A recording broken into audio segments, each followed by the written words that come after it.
Thank you for listening to the Matt's Movie Reviews podcast, available on Podbean, Apple Podcasts, Spotify, Google Podcasts, Amazon Music, and Stitcher.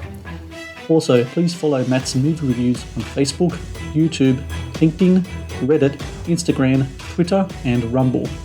And of course, be sure to visit mattsmoviereviews.net for the latest reviews, top 10 lists, and more. Now, onto the show.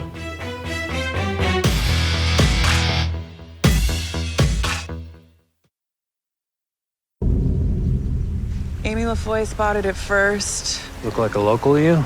I don't know how you would tell.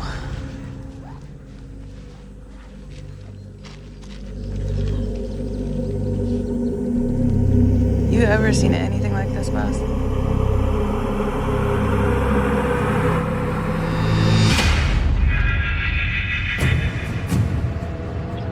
This guy's insides have been shredded. It's Dr. Cole Parsons, physics genius. He leased a place up at Lynx Creek about 15 months ago. I gotta head up to Lynx Creek.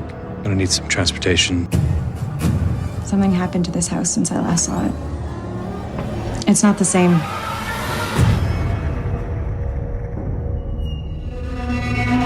Generator's out. Let me see if I can get it working.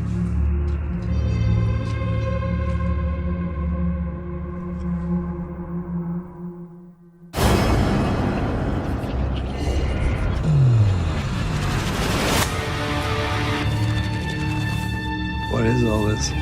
Black magic rituals. They are opening the gates to hell here. And I'm telling you, Parsons, he's at the center of it. You're almost here.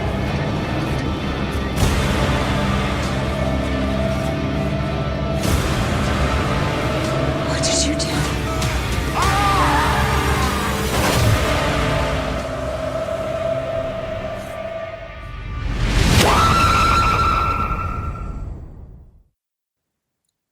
Hello and welcome to the Matt's Movie Reviews podcast. I am your host, Matthew Pejkovic, and this is episode number 543.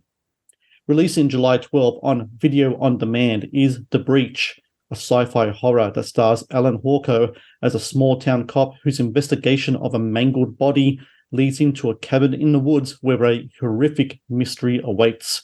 A cosmic horror creature feature that is filled with nifty practical effects and compelling mystery.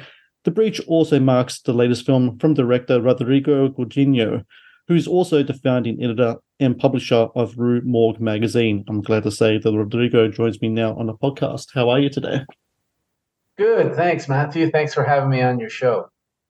Absolutely. I mean, it's a pleasure to have you on. Like, number one, Rue Morgue magazine is like an essential read for all of us horror buffs out there. So I just want to say thank you for giving us 25 years of publication of that magazine. So that's a huge feat for yourself to be able to pull that off and do that. I think it's just absolutely great that you're still around and pulling out content. And now this is your second film as a feature filmmaker. You've done heaps of shorts before that as well.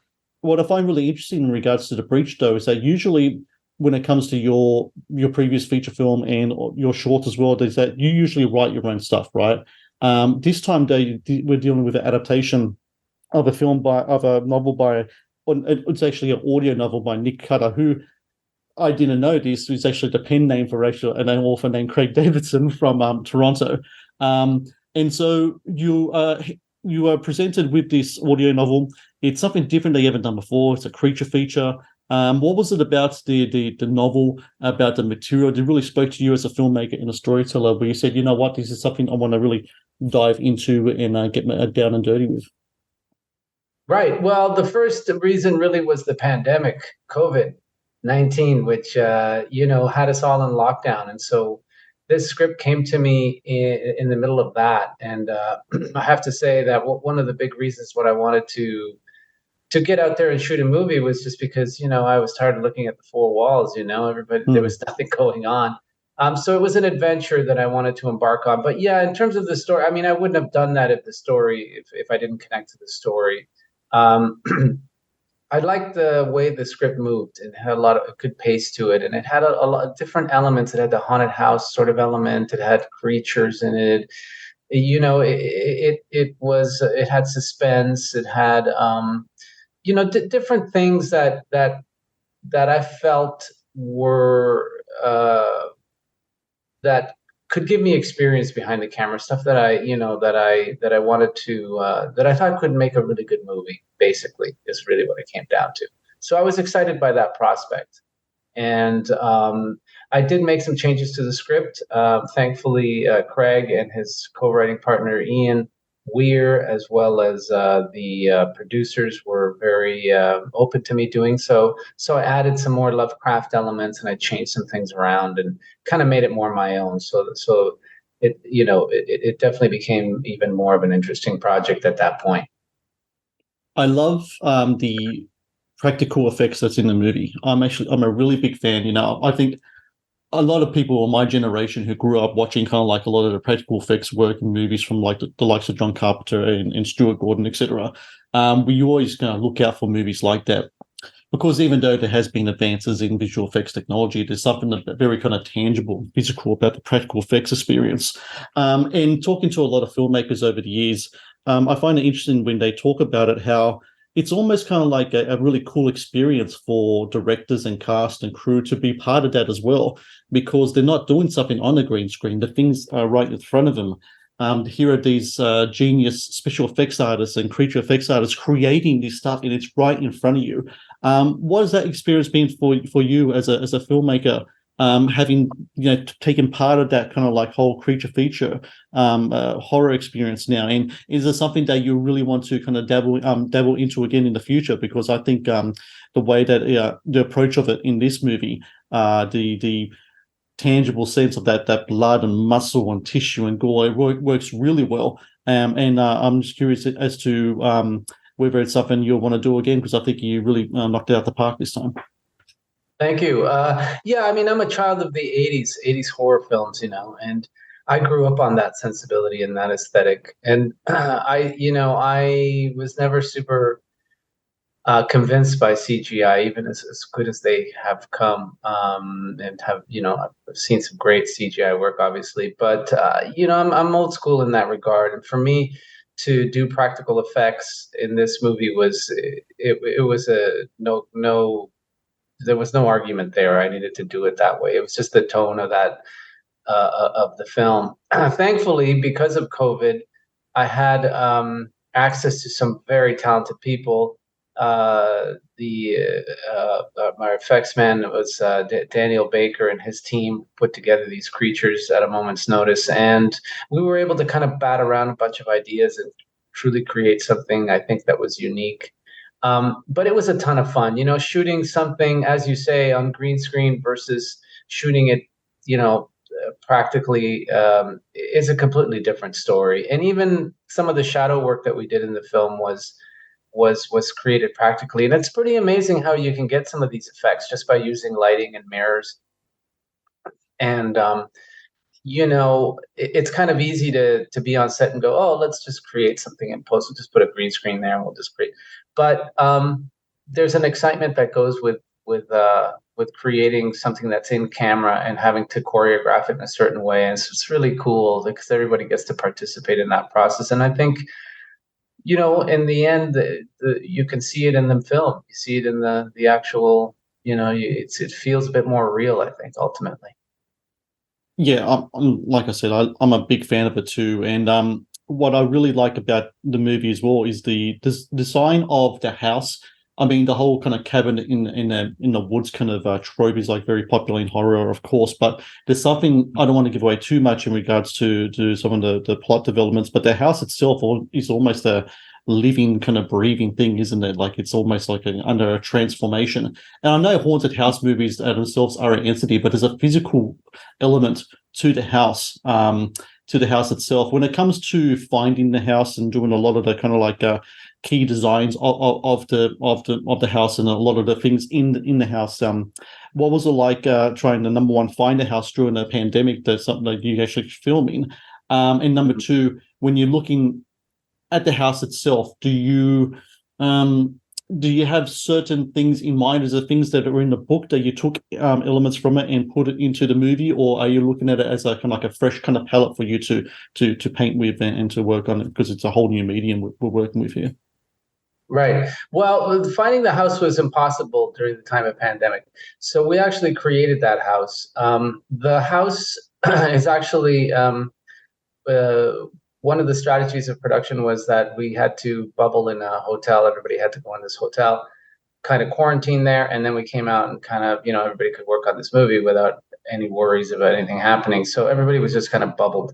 But what ended up happening was that we had to create the house from scratch. So we used the ballrooms to create different, the attic was created in a ballroom of the hotel, and the main part of the house where you walk in was created in the ballroom. There was some other dilapidated structure nearby that we shot some of the rooms in, and then the front of the house was shot someplace else that was sort of like across from the parking lot. So it was all piecemeal. It was all sort of trickery to make it look like one house. To answer your question about the book, the book was not ready by the time I received the script, and from the time I read the script to the time I was shooting, it must have been about 8 weeks or 6 weeks.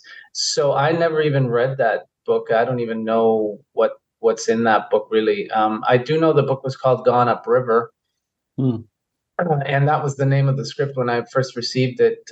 Then I made the changes, and I came up with the title The Breach, and then the book came out. It was called The Breach. So I suspect maybe there was a little bit of cross-pollination both ways. But the house was, I looked at a bunch of different houses. I actually chose a house up north there in Toronto, North Ontario, but it had just burnt down. So then it was like, okay, we got to create this thing from scratch because we really needed something special. And as you say, the house was changing and morphing, and there was things happening in this house that had to be not a regular house, not a common house. So Slash is involved in this movie as both an executive producer and also as the composer for the soundtrack. First off, it's really rare to get a soundtrack, especially for a horror movie that is guitar driven. Usually you're dealing with synthesizers and the kind of classical kind of instrumentation, but to have a kind of like a guitar score is something very different here. But he's also on as executive producer. From what I understand from my research, you two were kind of looking at like doing a horror western even before this. And I don't know, that might still be in development or not. Was the conversations from that kind of like what led to you kind of approaching the two to go into The Breach? Because I think he's even got like a production company up and running, doesn't he? And he's like going to go work more into horror. So is this kind of like the first? I know he's done a movie before this, but this is kind of like the first foray of that production company moving forward with Slash? Are you going to be making more movies with him? And what was it like kind of like working with someone like that who clearly is a big fan of horror and can bring a real kind of like name to a movie, like an independent film, and really help in regards to distribution and such? Yeah, well, you're right. Slash and I met about 10 years ago, and we worked on a horror western for a few years. Unfortunately, that project hasn't gotten off the ground as of yet. So when this came along, it was kind of like an easy phone call or an email or whatever it was. It was just, hey, you want to take a look at this? He liked it. He liked the lookbook. He liked the script. And, I told him, look, we're shooting in like whatever it was, 6 weeks. And he got excited about it and decided to come on board. I didn't, the whole thing about him scoring the movie came a little later. He was rehearsing for this enormous Guns N' Roses worldwide tour, and he was able to find some time to write music for some of the scenes. So I would put the scenes together, send it to him, and then he would literally write music for the scene.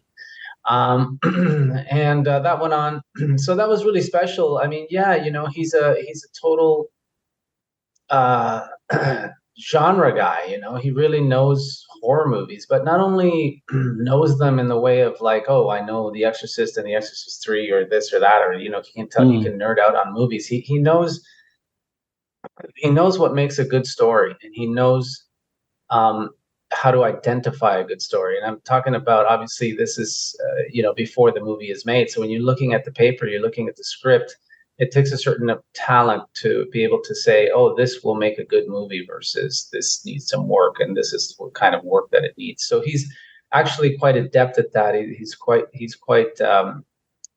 got a real talent for that. And so we connected on that level. And I think the Breach was a really fun to work with, and I think everybody was very happy with the results. So we decided to create a new company called Berserker Gang, which will be putting together horror films, producing them with different writers, directors, and so on and so forth, moving into the future. So we're really excited about that. Yeah. The Matt's Movie Reviews podcast is brought to you by TeePublic. TeePublic is the world's largest marketplace for independent creators to sell their work on the highest quality merchandise. With over 1.2 million designs, TeePublic is sure to have something you'll love.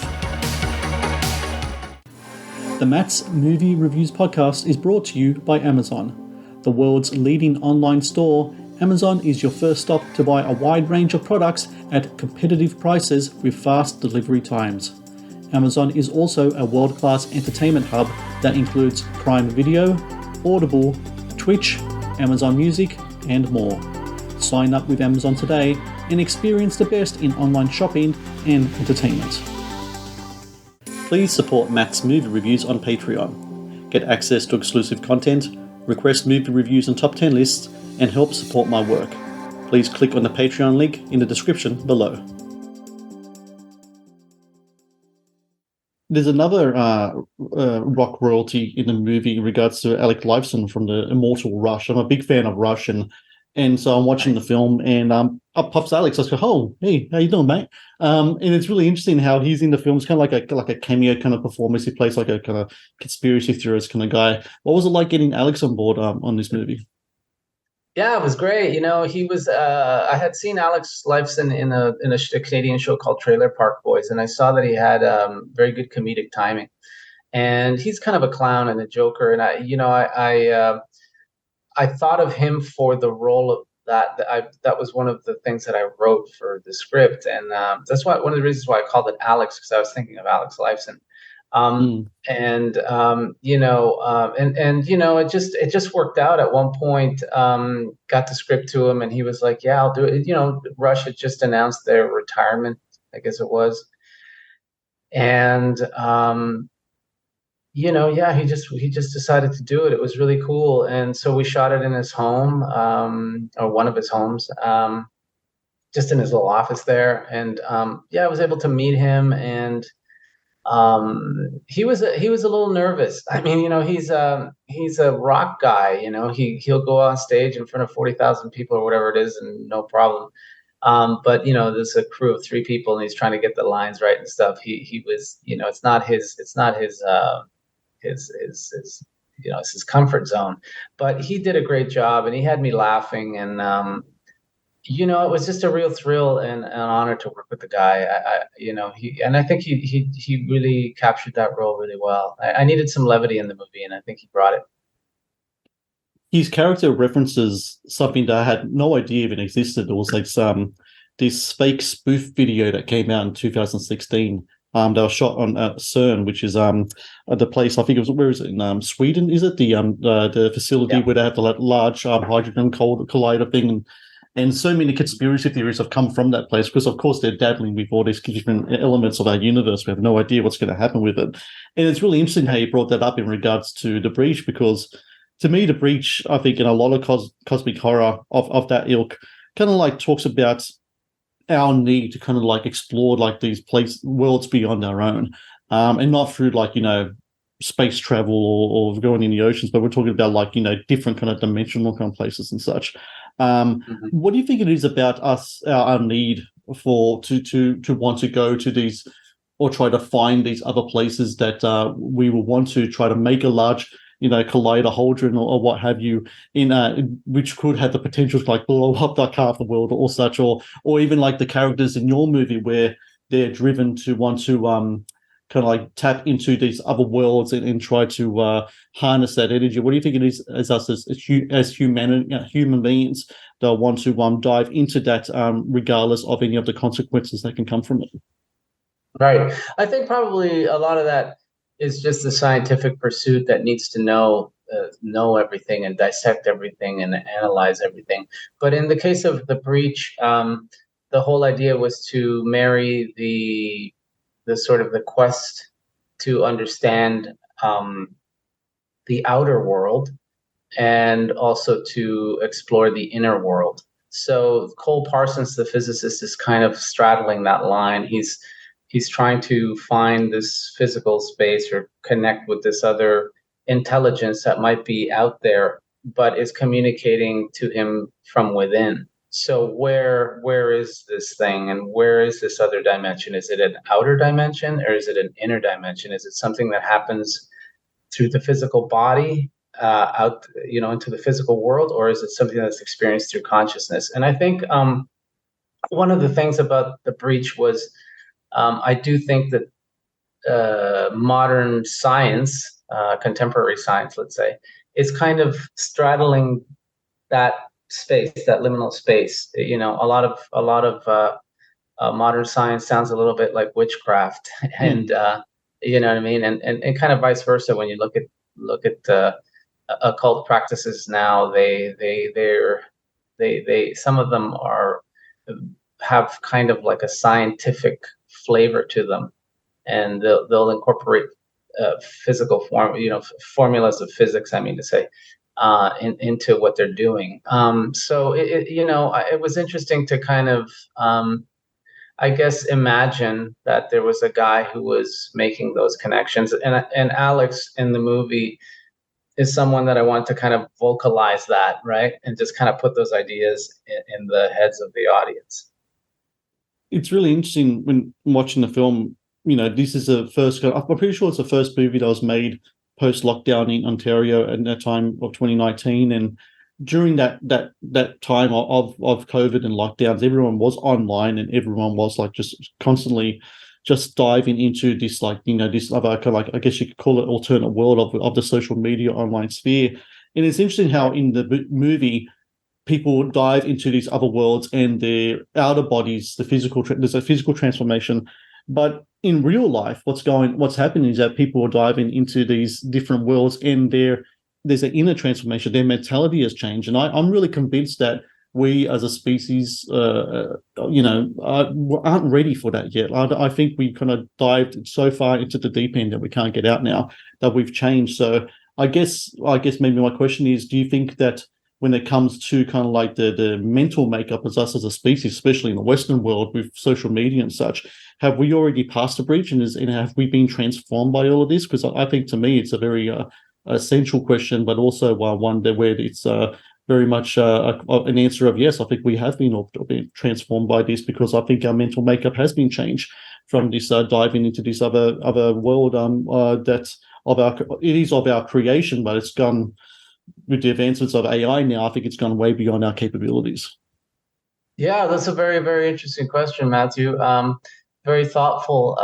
Yes, I do think that there may have been a threshold that we have crossed. Certainly,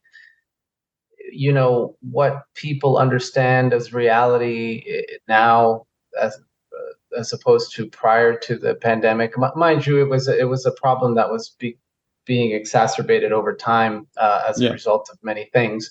But yes, there's certainly, dialogue has become increasingly difficult between people who see reality in starkly different, just completely different ways.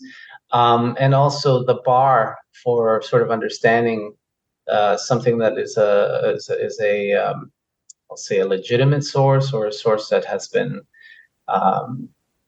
it's a stable source versus something that's just kind of been put out there. That those lines have been blurred. And as you say, with the advent of AI, I think this problem could just become more acute, because now we have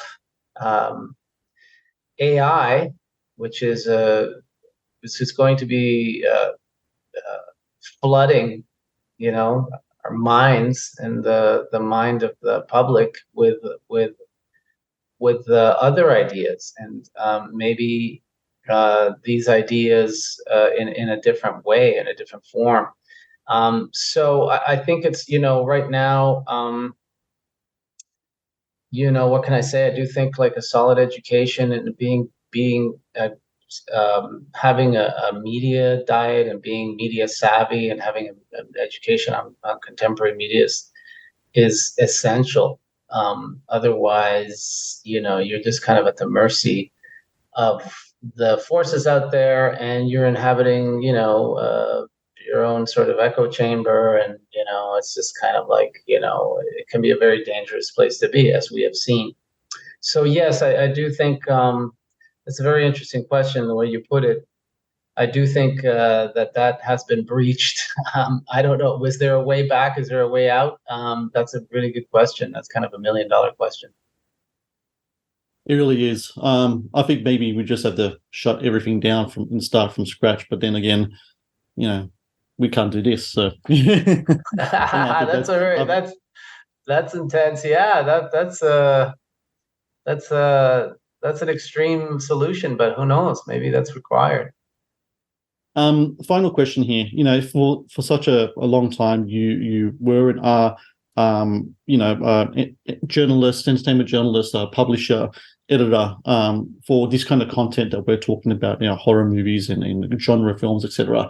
But now you are making your movies, and you have been making movies for quite some time. But this being your second feature film, you got to do a tour of the film. You got to do some film festivals, and now it's coming out for a lot of people to see. I'm really curious, when you are so long on the other side of the creative side, on the side of the media, and you've been writing about films, and now you're talking to people like me about your own films. I'm really curious about what that experience is like for you, and when now you are making your films and you're kind of like on that other side of the spectrum. Does that change the way that you look at movies now? Do you look back on maybe movies that you reviewed before, or you had ideas about before, and you think to yourself, well, now that I've made a film, I maybe my opinions would have changed on things? Because I always try to, when I approach movies now, as I get older, and the more filmmakers that I talk to, like yourself, I always try to approach it in a more kind of empathetic kind of way. I want to make sure I can try to step in the shoes of the filmmaker, even though I'm not a filmmaker, but look at it in that film isn't just a creative endeavor. There's logistics, there's personality, there's business, there's all sorts of stuff like that. So I'm just curious whether there's been a change for you over the years as well.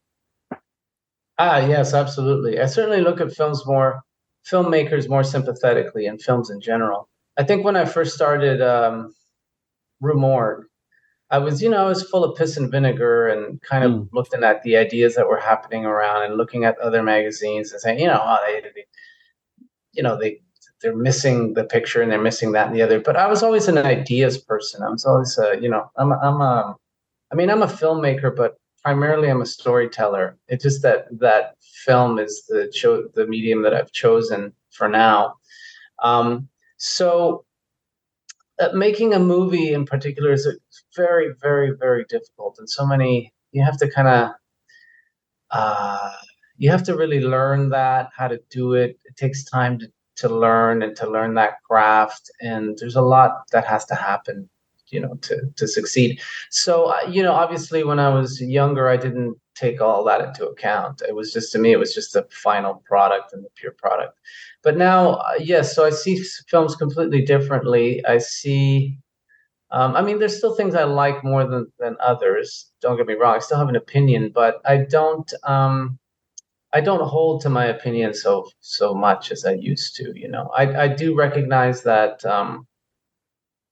like when you make a movie, you kind of go all over the world with the movie, and you have to live with everybody's opinion, right? You live with not only this one magazine that you like, or this one person, but you could meet a person who doesn't like your movie, and then you need another person that does like your movie, and then like that, and you just kind of keep going, and you just keep meeting people. So you quickly come to realize that it's kind of like not your movie anymore. It belongs to the people who watch it. And if they think it sucks, then it sucks. And if they think it's amazing, then it's amazing. And that's just the way it is. It's not good. I can't change that, and all I can do is just let them have it, and celebrate whatever it is, whatever way they're connecting with that movie, So it's been kind of like a humbling experience that way. And I don't, it's, I think that's pretty much it. That's all I have to say about that. Well, for everyone out there listening, you can watch The Breach on video on demand July 12th. That's for everyone in Australia and New Zealand. I'm pretty sure it's already been released now in the UK as well, in the US. So I really recommend people, if you want to check out a really cool indie, like a creature feature, really cool special effects, a really compelling mystery as well. I didn't know where this story was going to go. Had really great twists and turns on it. To me, it kind of reminds me in a lot of ways of movies kind of like Invasion of the Body Snatchers and such like that. I really like those kind of paranoia kind of like sets, kind of like movies, and when you combine that with the kind of like the really craftsmanship that the film that has in this that you have in The Breach, to me it's like a win-win. It really is. I just want to say, Rodrigo, thank you so very much for your time today. And also thank you for all the years of hard work you put into Rue Morgue. And I look forward to seeing more films from you, hopefully now that the pandemic is behind us, and now you've got this production company up and going with Slash, and we can see some more from you, because I really like what you're doing with your films, and it's been a pleasure to talk to you today. Thanks, Matthew. I really do appreciate it, man. I really appreciate you taking the time to do this and to showcase The Breach to your listeners and your fans. So thanks, man. I really do appreciate it. And we'll be in touch as soon as I get a new project out. We'll make sure you know about it. Thank you for watching the Matt's Movie Reviews channel. Please subscribe for more reviews, podcast interviews, and exclusive content. Also, if you would like to request a review and support my work, please join my Patreon via the link in the description below.